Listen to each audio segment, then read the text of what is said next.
Here is a short wellness snack from a recent WellWaveNOW conversation.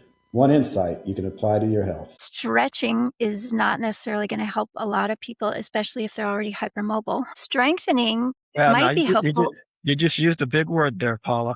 Hypermobile. So Yeah. what does hypermobile mean?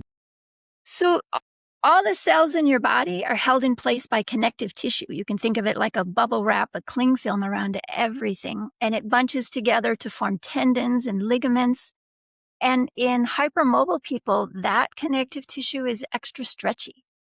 And so they're not getting the same support for their joints that non-hypermobile people do from their ligaments. They're not getting energy, a springiness from their tendons. So they tend to be a little bit less aware of where their body parts are.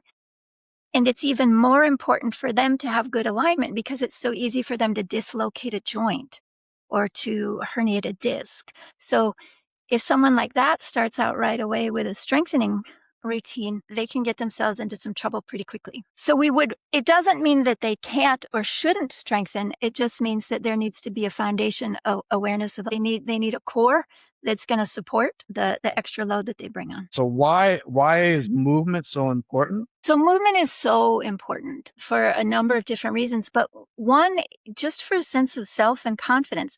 So if you've ever had the experience of going for a walk and you think there's going to be one more step and there's not, and you kind of get that jolt, right? You made a prediction there'd be another step and there wasn't. So folks who have this proprioceptive function not really highly tuned in themselves, they're making those prediction errors all the time. They reach out for a door handle and they think it's closer than it is, and they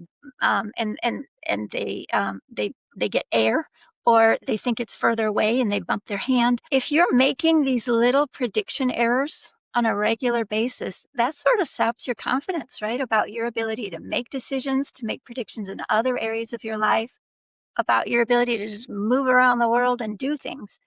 And so having a sense that you're at home in your own body, you're at home in the world, you can make predictions with some reliability, you can make decisions, you can go where you want to go under your own power.